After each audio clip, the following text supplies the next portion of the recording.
Hello मेरे प्यारे बच्चों, जैसा कि हम सभी लोग देख रहे थे कि क्लास 12 यूपी बोर्ड का हम लोग ने रिवीजन सीरीज चालू किया था। लास्ट वीडियो में हमने वैद्युत द्विध्रुव इलेक्ट्रिक डाइपोल तक कवर किया था और इस वीडियो में इलेक्ट्रिक डाइपोल के आगे हम लोग कवर करेंगे। चलिए बच्चों, आइए हम लोग देखते हैं। इलेक्ट्रिक डाइपोल हम लोग लास्ट वीडियो में देखे थे और लास्ट टॉपिक हमारा डाइपोल पर समाप्त हुआ था। यहाँ पर हम लोग इसके आगे देखेंगे electric field due to electric dipole. क्या देखेंगे बच्चों? हमारा आर्टिकल क्या रहेगा? हमारा हेडिंग क्या रहेगा बच्चों? Electric field due to electric dipole. Hindi बोल सकते हैं वैद्युत द्विध्रुव के कारण वैद्युत क्षेत्र। Electric field due to electric dipole, वैद्युत द्विध्रुव के कारण वैद्युत क्षेत्र। वैद्युत द्विध्रुव के कारण वैद्युत क्षेत्र। वैद्युत क्षेत्र, इसमें दो डेरिवेशन बहुत ही इंपॉर्टेंट है बच्चों। एक तो अक्षीय स्थिति पर वैद्युत द्विध्रुव के कारण अक्षीय स्थिति पर वैद्युत क्षेत्र, और एक तो है वैद्युत द्विध्रुव के कारण निरक्षीय स्थिति पर वैद्युत क्षेत्र। और एक किसी भी बिंदु का भी है, उसका डेरिवेशन इंपॉर्टेंट नहीं है क्योंकि सिलेबस से बाहर है, बट फिर भी हल्का सा मोटी मोटा हम लोग उसमें भी क्या करेंगे, देख लेंगे। ठीक है बच्चों, तो इसमें जो पहला नंबर है हमारा, जो पहला आर्टिकल है, पहला हेडिंग है, वो है वैद्युत द्विध्रुव के कारण अक्षीय स्थिति पर वैद्युत क्षेत्र। इस सूत्र का निगमन भी आपके बोर्ड परीक्षा में आता है, तो अच्छे से इसको ध्यान से देखिएगा आप लोग। वैद्युत द्विध्रुव के कारण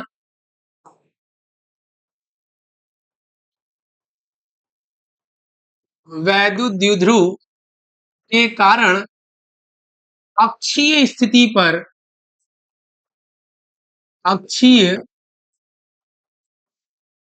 अक्षीय स्थिति पर वैद्युत क्षेत्र पर वैद्युत क्षेत्र। इसके बाद हम लोग निरक्षीय स्थिति पर भी वैद्युत क्षेत्र क्या करेंगे, देखेंगे। अक्षीय स्थिति को पहले देखते हैं, फिर इसके बाद निरक्षीय स्थिति पर भी हम लोग देखेंगे। वैद्युत द्विध्रुव कल हम बताए थे बच्चों, दो समान परिमाण के आवेश परंतु विपरीत आवेश को अल्प दूरी पर रखकर बनाया गया निकाय क्या कहलाता है? वैद्युत द्विध्रुव कहलाता है। तो हम क्या करेंगे, समान परिमाण के आवेश को परंतु विपरीत आवेश को, जिसके बीच का दूरी का हम लोग 2l माने थे, 2d भी मान सकते हो, 2x भी मान सकते हो। ठीक, अब अक्षीय स्थिति क्या होता है, जरा ध्यान से मेरी बात को समझना। वैद्युत द्विध्रुव के दोनों आवेशों को मिलाने वाली रेखा की अनुदिश, ठीक है, अनुदिश मतलब उसी के दिशा में। जैसे कि मेरे बात को जरा ध्यान समझो बच्चों, जैसे ये दोनों मिलाने वाली रेखा है, ये दोनों मिलाने वाली रेखा है, ठीक। तो ये दोनों मिलाने वाली रेखा के क्या, अनुदिश। जैसे कि हम कह सकते हैं पूरा ये वाली लाइन, पूरा ये वाली लाइन, पूरा ये जो पिंक पिंक वाली लाइन डॉटेड हम लोग खींचे हैं, बस इसके इस तरफ भी हो सकता है, इस तरफ। ये वैद्युत द्विध्रुव है। वैद्युत द्विध्रुव का ये पॉइंट अक्षी पॉइंट, ये पॉइंट अक्षी पॉइंट कहीं मान सकते हो। इसके इधर भी मान सकते हो, ये वाला पॉइंट अक्षी पॉइंट, ये पॉइंट अक्षी पॉइंट, ये पॉइंट उधर भी। Line joining two the two charges in electric dipole along the line joining two charges, उसी की क्या है, अलोंग होना चाहिए। दो वैद्युत द्विध्रुव को जो है, जो रेखा, उसी की क्या होना चाहिए, अनुदिश होना चाहिए। जैसे कि हम देखो ध्यान से बच्चों, ये अगर हम मान लें एक पॉइंट, यहाँ एक पॉइंट क्या कर लें, P मान लें, तो यहां से x दूरी पर, यहां से क्या, x दूरी पर, या यहां से r दूरी पर एक बिंदु P हम लोग क्या कर लिए, अक्षीय बिंदु कंसीडर कर लिए। यहां से कितने दूरी पर बच्चों, यहां से r दूरी पर हम लोग एक अक्षीय बिंदु क्या कर लिए, मान लिए। ठीक, वैद्युत द्विध्रुव के केंद्र O से क्या करेंगे बच्चों, पहले अक्षीय बिंदु मैंने आपको बताया। अक्षीय बिंदु कैसा बिंदु होता है, दोनों आवेशों को मिलाने वाली रेखा के अनुदिश, आगे या पीछे, आगे या पीछे क्या है, अक्षीय बिंदु कहलाता है। इधर भी मान सकते हैं पॉइंट को, इधर भी मान सकते हैं पॉइंट को। अब मेरे बात को समझो, इसके केंद्र O से r दूरी पर एक बिंदु P हम लोग क्या कर लिए, इस तरफ मान लिए, इस तरफ भी मान के हो सकता है। अब मेरी बात को जरा ध्यान समझना, ये धन आवेश के कारण इस बिंदु पर जो वैद्युत क्षेत्र होगा बच्चों, धन आवेश के कारण इस बिंदु पर जो वैद्युत क्षेत्र होगा, वो क्या होगा, अपने से दूर। धन आवेश के कारण वैद्युत क्षेत्र क्या होगा बच्चों, अपने से दूर होगा। और ऋण आवेश के कारण उस बिंदु पर वैद्युत क्षेत्र क्या होगा, अपने की तरफ। ऋण आवेश में जो वैद्युत क्षेत्र क्या होता है भाई, इनवर्ट होता है, इसलिए अपने की तरफ हो जाएगा, और वो क्या हो जाएगा, अपने से दूर हो जाएगा। ध्यान समझना, धन आवेश के कारण उस बिंदु पर वैद्युत क्षेत्र क्या हो गया, अपने से दूर हो गया। ठीक, अपने से दूर हो गया, ये हो गया अपने से दूर, और ऋण आवेश के कारण जो हो गया वो क्या हो गया भाई, अपने से पास हो गया, अपने से क्या हो गया, पास हो गया।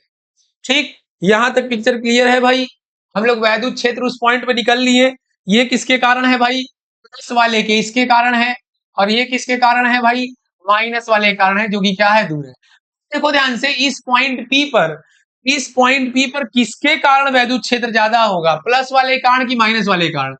देखो भाई, दूरी कम है, प्लस वाले के साथ दूरी कम है, तो क्या प्लस वाला वैद्युत क्षेत्र क्या होगा, ज्यादा होगा, और माइनस वाला वैद्युत क्षेत्र क्या होगा, कम होगा। मतलब इस पॉइंट पर अगर हम देखा जाए तो प्लस क्यू वाला इलेक्ट्रिक फील्ड ज्यादा है, और माइनस क्यू वाला इलेक्ट्रिक फील्ड क्या है, कम है इस पॉइंट पर। देखो ध्यान से मेरी बात को, इस पॉइंट पी का दोनों चार से हम लोग डिस्टेंस देख लेते हैं कितना कितना है।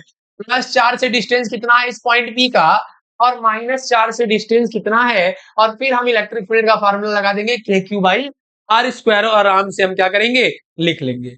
प्लस चार्ज की वजह से अगर डिस्टेंस देखा जाए तो बच्चों देखो, इतना डिस्टेंस 2l है और इतना डिस्टेंस r है, r में से और आधा आधा डिस्टेंस क्या होगा बच्चों, ये भी डिस्टेंस l हो जाएगा, ये भी डिस्टेंस l हो जाएगा, और r में से l वाले डिस्टेंस को हम अगर माइनस कर दें तो ये डिस्टेंस आ जाएगा, और r में से l वाले डिस्टेंस को अगर जोड़ दें तो ये डिस्टेंस हो जाएगा।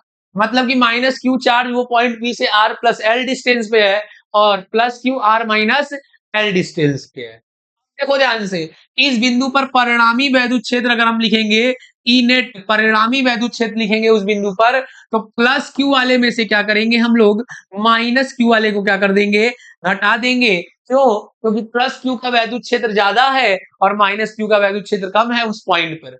ठीक, अब मेरे बात को समझना, तो प्लस क्यू के वैद्युत क्षेत्र का फार्मूला क्या होता है बच्चों, K Q upon R square. आर क्या होता है, इस प्लस क्यू से उस पॉइंट का डिस्टेंस क्या है बच्चों, आर माइनस एल का क्या है, होल स्क्वायर है। इसी तरीके से माइनस क्यू को लिखेंगे, क्या लिखेंगे, ई के क्यू। चार्ज को साइन के साथ नहीं लिखते हैं क्योंकि वेक्टर क्वांटिटी है, वेक्टर क्वांटिटी में चार्ज को साइन के साथ नहीं लिखते हैं। क्या हो जाएगा, आर प्लस एल का होल स्क्वायर। क्या समझ पा रहे हो मेरे भाई, क्या हो रहा है। अब क्या हो जाएगा, के क्यू क्या हो जाएगा, बाहर निकल जाएगा, और यहाँ बच जाएगा 1 बटा आर माइनस एल का होल स्क्वायर, और इधर बच जाएगा 1 बटा आर प्लस एल का होल स्क्वायर। ये बच जाएगा आर माइनस एल का होल स्क्वायर और आर प्लस एल का होल स्क्वायर। नेक्स्ट हम लोग स्लाइड में देख लेते हैं जल्दी से। ई नेट क्या हो जाएगा, यहाँ पर ई नेट में के क्यू क्या हो गया, बाहर निकल गया, और यहाँ पर आ गया आर माइनस एल का होल स्क्वायर था, और उधर आर प्लस एल का होल स्क्वायर था, तो इधर आर प्लस एल का होल स्क्वायर ऊपर आ जाएगा, और आर माइनस एल का यहाँ क्या हो गया बच्चों, आर प्लस एल का होल स्क्वायर और माइनस आर माइनस एल का होल स्क्वायर अपॉन क्या हो गया, आर प्लस एल का मतलब R square minus L square का क्या हो जाएगा बच्चों, होल स्क्वायर हो जाएगा। देख लो ध्यान से, यहीं से मैंने लिखा है। ठीक, यहाँ क्या हो गया, R square minus L square का whole square, A plus B A minus B है तो क्या हो जाएगा, A square minus B square हो जाएगा, और इसका पूरे का क्या हो गया, होल स्क्वायर हो गया।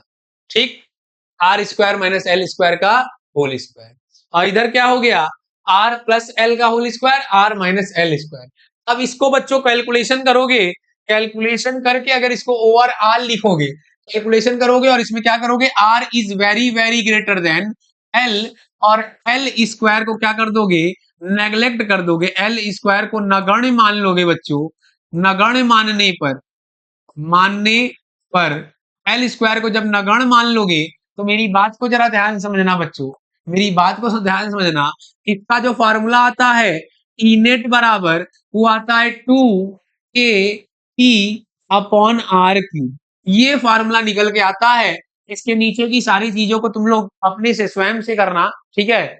अगर कोई दिक्कत होगा, परेशानी होगा तो कमेंट बॉक्स में बताना, एक कैलकुलेशन भी मैं आप सभी के बीच लेकर आऊंगा, और कैलकुलेशन भी आप सभी के बीच क्या होगा, कर दूंगा। ठीक, लेकिन थोड़ा सा अपने से भी करो, क्योंकि अगर जब तक अपने से पेन नहीं घिसोगे कुछ होने वाला नहीं है। डेरिवेशन को बार बार लिखो बच्चों, बार बार करो, और तभी कुछ जीवन में होगा। और नहीं, अगर पेन नहीं घिस रहे हो तो समझ जाओ कुछ भी नहीं हो पा रहा है। तुमको लग रहा है कि हम कॉन्सेप्ट समझ के चीजों को कर लेंगे, लेकिन नहीं कर पाएंगे। वेक्टर फॉर्म में इसको क्या लिखेंगे बच्चों, वेक्टर फॉर्म में देखो लिख सकते हैं E net vector upon 2 K P vector upon R cube. P भी क्या है, एक सदिश राशि है, इसलिए P पर भी क्या लगेगा, वेक्टर लग जाएगा। कल वाले वीडियो में हमने क्या किया था, बताया था। ठीक, तो ये फार्मूला है, इसके बाद इस स्टेप को फॉलो करना, इसको लगाना। अगर ये नहीं आएगा तो कमेंट बॉक्स में बताना, मैं इसका क्या करूंगा, वीडियो बना दूंगा। अब इसमें ध्यान से देखो, एक चीज और इसमें पूछता है कि जो वैद्युत क्षेत्र है, परिणामी वैद्युत क्षेत्र, वो किस दिशा में होगा। तो जहां यहाँ पे परिणामी वैद्युत क्षेत्र आता है, जो electric field due to electric dipole at axial point जो आता है, वो in the direction of dipole आता है, क्योंकि E प्लस क्या ज्यादा है और E माइनस कम है, इसका परिणामी निकालेंगे तो इसी दिशा में क्या होगा, आएगा। हमेशा डाइपोल के डायरेक्शन में आता है, डाइपोल के क्या आता है, डायरेक्शन में आता है। उस तरफ अगर मानोगे तो उस तरफ आएगा, इस तरफ मानोगे तो इस तरफ ही आएगा। और डाइपोल की दिशा किस तरफ होती है भाई, माइनस से प्लस क्यू की तरफ। तो जिस डायरेक्शन में डाइपोल है, उसी डायरेक्शन में क्या है, हमारा नेट इलेक्ट्रिक फील्ड है। जो इक्वेटोरियल वाला आता है, वो उसके अपोजिट डायरेक्शन में आता है। अगर डाइपोल इधर है, अगर डाइपोल का डायरेक्शन इधर है, तो इलेक्ट्रिक फील्ड का डायरेक्शन इधर आएगा। चाहे तुम किधर भी पॉइंट मान के कंसिडर करोगे तो सही आता है। ठीक है, ऑल दी वेरी बेस्ट, पढ़ते रहिए। और एक्सियल वाला मैं कर दिया हूं, ट्यूटोरियल का भी डेरिवेशन नेक्स्ट वीडियो में आपको बताऊंगा। ठीक।